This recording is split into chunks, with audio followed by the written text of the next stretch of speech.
Okay guys, here we are again today in Great Britain. Unfortunately, the weather is not so great. It may be raining, so I will have to set up the tent or the gazebo, whichever you prefer to call it. But at the moment it's fine and not too cold. So I'm going to work on this Mazda 6 2.2 Skyactiv diesel. You could have seen this one on the channel. It is still with me.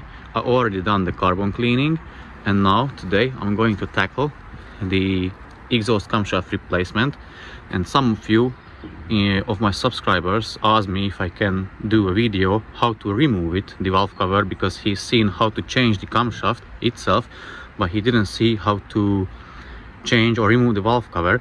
So why not? I said I'll do a video of it. I'll try to include as much details and infos or tips as I can, but basically it's not too difficult. Just need to remove a few bits and then you can take off the valve cover. So let me name them. You need to remove the fuel lines, the injectors, the injector holding brackets, a few connectors, this thing, the junction for the fuel lines. You just need to undo it and move it aside.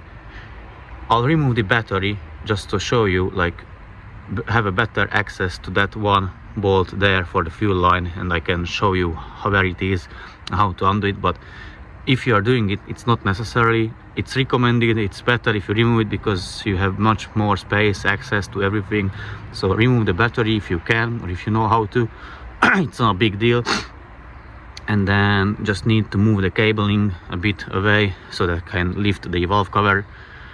So yeah, that's it. Obviously the engine cover is already removed, and there should be some isolation as well, like a metal shield.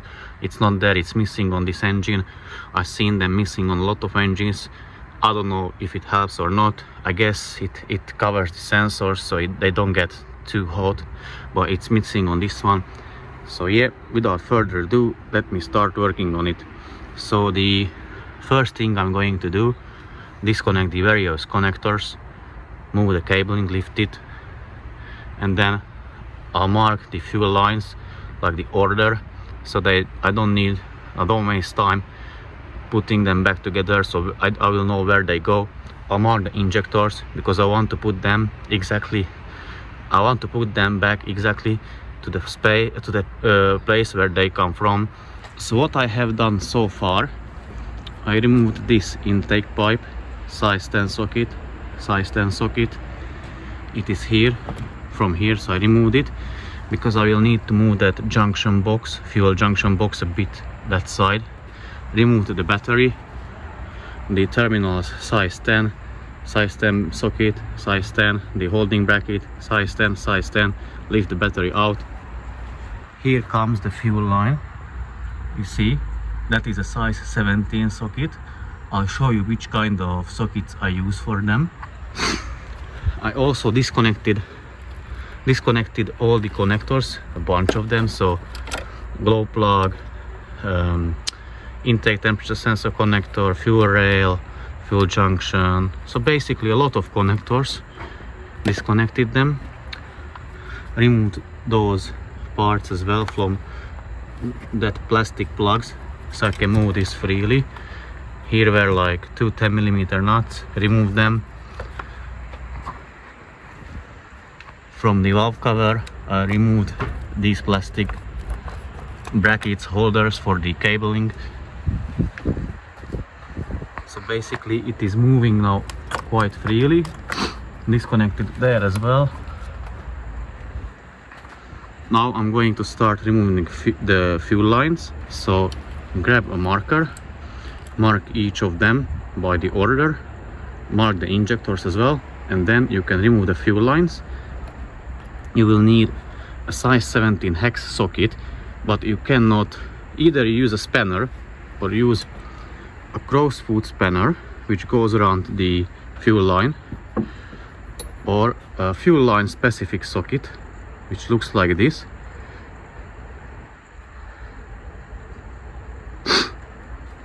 So it goes around like that, and then you can undo the nut fairly easy. So I'm going to undo all of them, remove them one by one. The fuel lines are marked, as you can see. First fuel line, fourth fuel line, second, third. Injectors are marked as well. Now I can start removing them.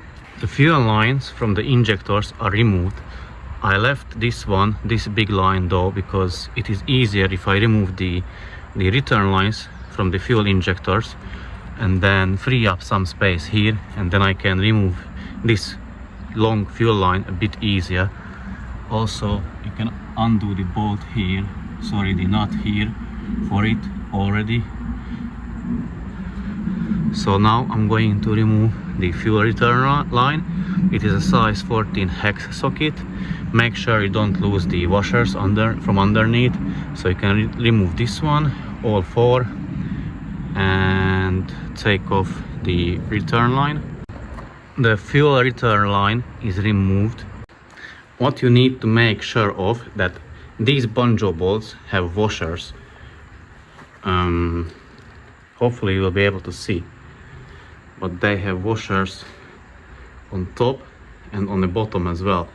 So make sure that you don't lose them, because what can happen to you, that these washers are connected here, but during the removal you may break the connection, and then you can lose the bottom washer, which you don't want.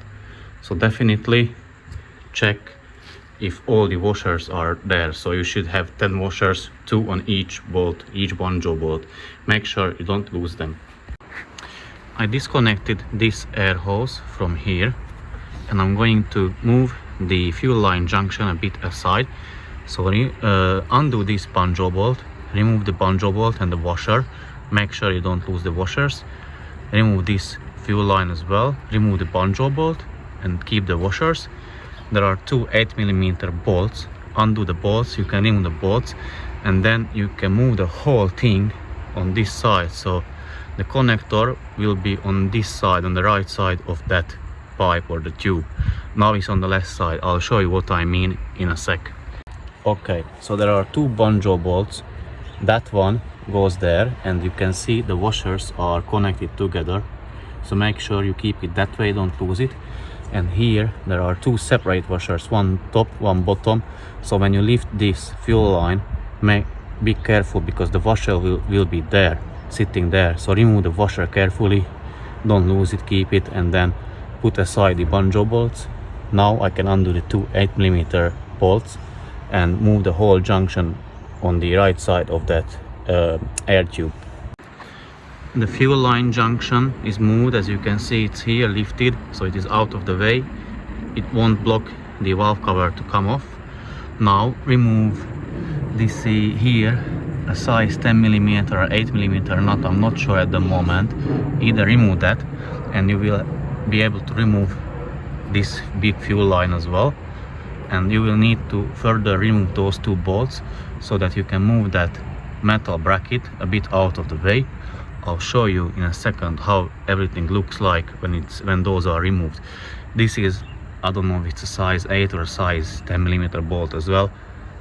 And yeah, so remove that one and that nut and the rest of the two bolts so that you can move the things a bit aside. The long fuel line is undone, so the nut here, the bolt, I put back the bolt. I always put back the bolts where they are from, so that I won't forget where they came from and I won't lose them. Also, the nut here on the other end is undone, so I just can pull this one off now. It's a bit of a wiggle, but it's not that bad. Obviously two-handed would be better, but it is still doable.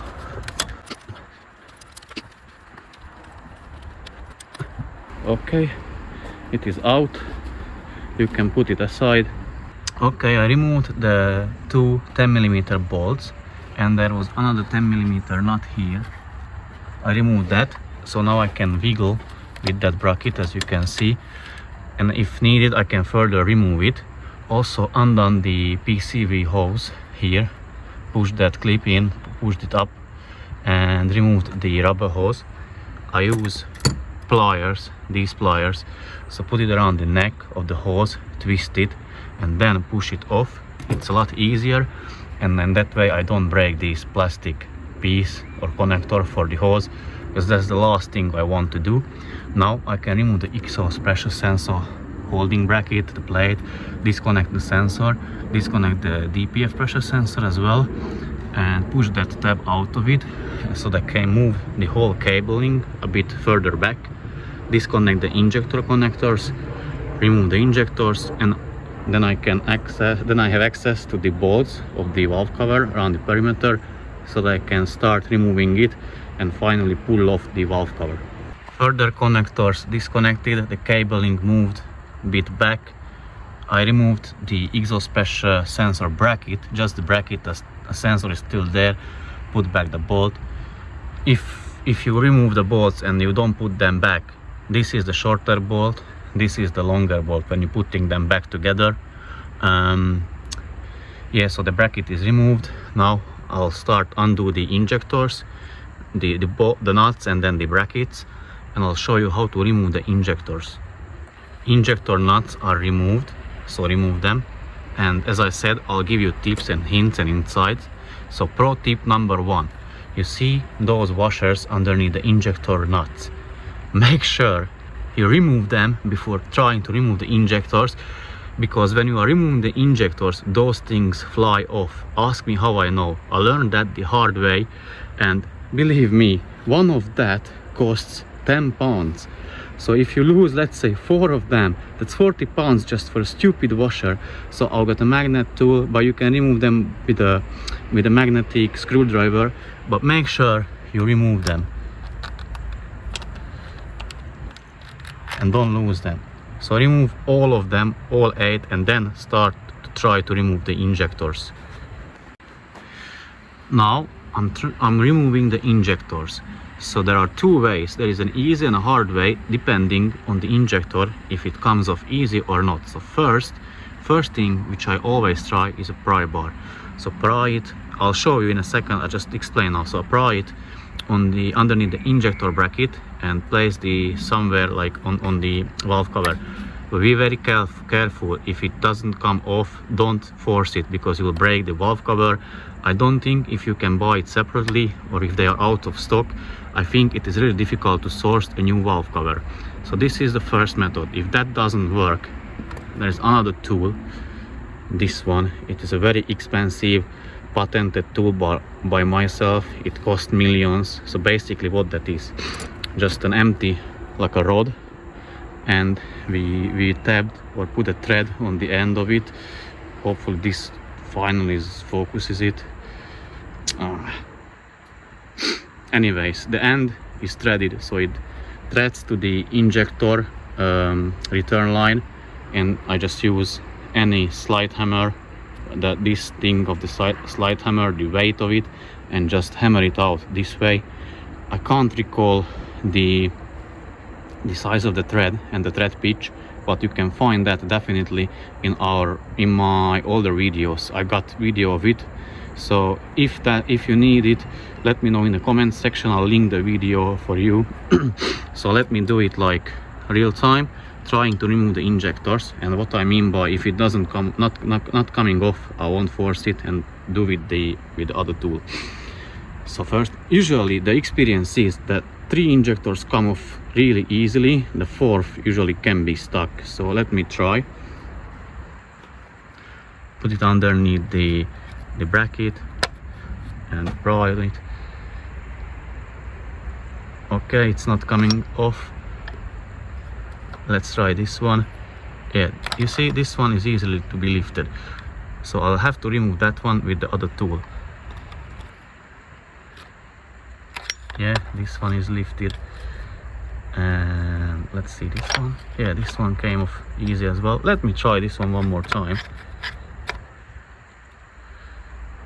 No, it's not coming off. I won't force it. Anyways, I got a chance to show you how to use that tool. So now the tool is set up. It is threaded to the return line or the return thread of the fuel injector. I'll give the phone to my father-in-law and he'll record it, and I'll show you how to undo it.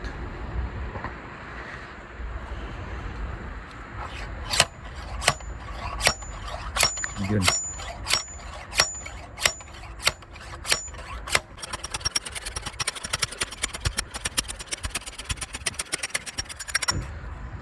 So yeah, as you can see, this was really baked in. Wouldn't be a chance to remove it by that pry bar, so it's never try to do it. If it's not coming off easily, don't force it. You have to make this tool and remove it this way. So here are the injectors removed, and as you can see, 3 of them have the washers and one which was so baked in doesn't have. It is very likely that the washer is still inside the injector hole. I'll show you how to remove that and what tool you will need for it. But another thing I wanted to point out, as you can see, the washers on the injectors, they are still the old one, the copper one, and it has like, it can move on the tip of the injectors. It is very bad. So basically this is so worn out, it lets the gases, the combustion gases and the fuel as well to come out or around it, sprayed into the underneath the valve cover, so the cylinder head area. Then it dilutes with it dilutes your oil, engine oil, with fuel. Then it creates sludge. The sludge will circulate inside the valve cover, then it gets washed down the oil passages, through the oil passages down to the bottom of the engine, and when you turn off the car it sits and the sludge gets solid, and then the oil pickup tube, which is here, the oil strainer picks it up, it gets blocked here, and you won't have engine oil pressure.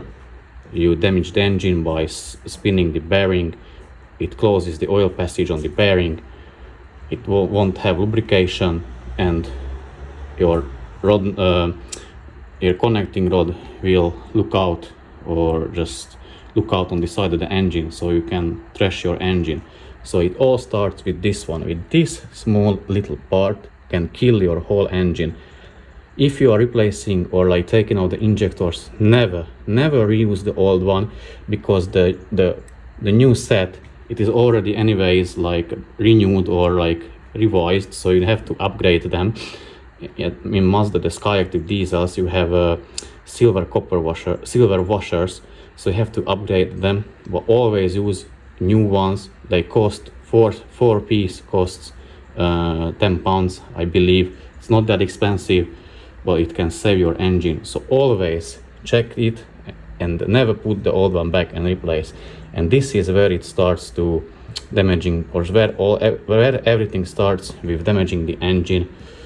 So yeah, that's what I wanted to let you know. I hope it is useful information to you. I would recommend changing those injector washers around 100,000 miles. If you can do it earlier, do it earlier. It's you can just change the washers, I don't know, maybe at 50,000 miles. It's trust me, it's well worth it. You don't need to take off the valve cover. If it's still okay and you have a low mileage car, low mileage engine, get them changed definitely. And so now back to the removal.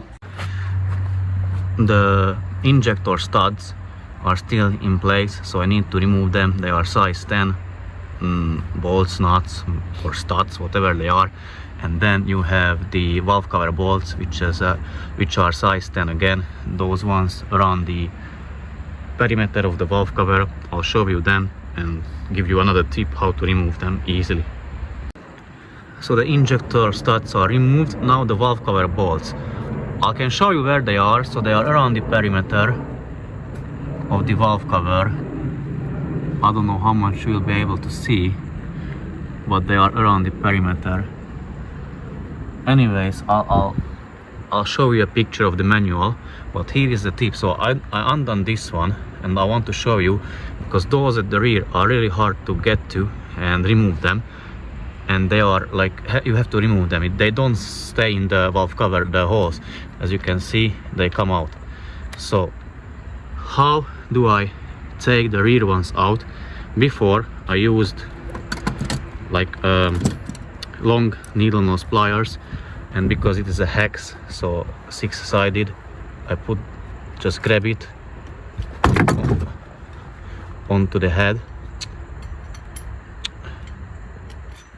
yeah, and remove it,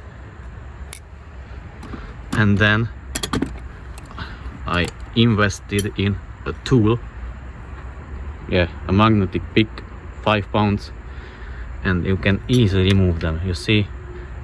And you can remove the rear ones very safely, you don't lose them. So I'll undo all the bolts around the perimeter, remove them with the magnetic pick, and then I'm going to remove the valve cover finally. Okay, valve cover bolts removed. Now you can pry just a tiny bit off the valve covers to lift it.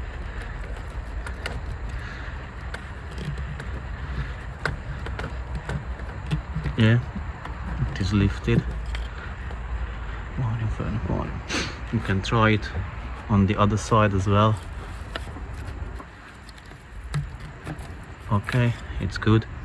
And lastly, remove the oil dipstick, and you can remove the valve cover. I'll try to show you and record that. I'll give the phone to my father-in-law and I'll try to remove the valve cover myself. I've done it already, but it's always a tricky because this cabling is quite like tight and you don't really have too much space, so you have to wiggle it around. And also you have the camshaft sprockets there, so they are quite big, so you need to like move it to one side and fiddle it out this way. So let me remove the oil dipstick and then remove the valve cover. Okay, unfortunately the footage was bad because I wasn't recording, didn't notice it. So yeah, let me tell you again what I've just told. So here is the valve cover removed. Inside it looks pretty much like new, only around the first injector hole it's a bit of a dirt. It's not a big deal, I'll wash it off. Back to the engine itself. So the top of the engine, as you can see, here was the leaking injector. You can see a sign of it. As I said before, but you didn't hear because I wasn't recording, this is not the worst I've seen so far. It belongs to one of the bad ones, but not the worst one so far.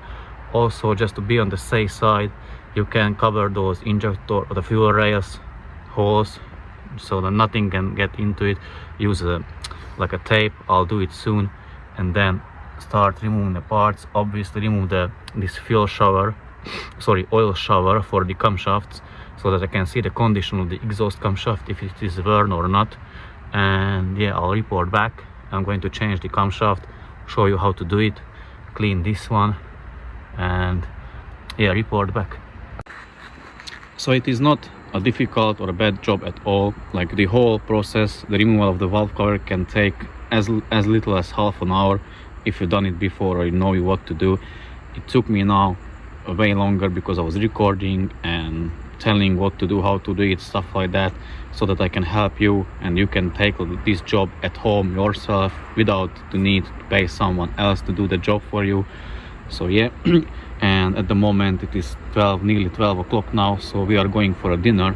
But then I've decided I already checked the camshaft, it is worn, but then as I see how it is looking like and the owner is not in a rush, so I'll take off the intake camshaft as well, all the rocker arms and the tappets, the hydraulic lifters, and clean it like properly, the whole top of the engine, because obviously I'll change the oil strainer from the bottom as well, so I don't mind like pouring down something or some kind of diesel fluid down the oil passages, because I'll remove the old oil, clean it with a fresh one obviously, and change the camshaft, and then put everything back together with fresh and new and clean parts.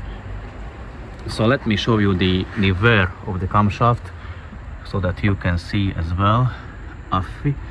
So it is here, I think you can see it already. So if I put my finger on the top of it, you can see it has lips on each side, and it's missing from the middle of the camshaft lobe.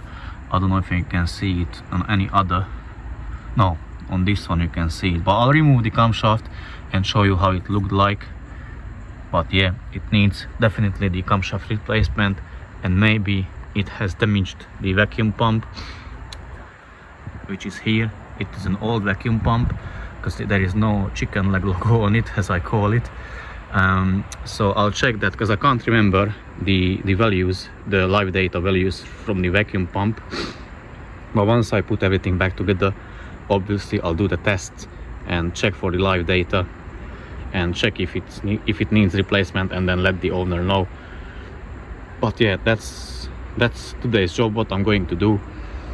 And yeah, I'll show you how to do it, how to remove the camshafts, how to set the timing if needed. I think I need to check, but I think I don't need to set the timing. I can just remove the sprocket, like fix it in one position with zip ties. I'll show you how. And obviously mark the chain and the sprocket. The sprocket goes to the camshaft only one way, so you can't really mess it up. And yeah, has to be fixed or locked in a position, and then you can remove it and remove the camshaft, remove the journals, check the journals, the inside of it. And yeah, basically that's it for today.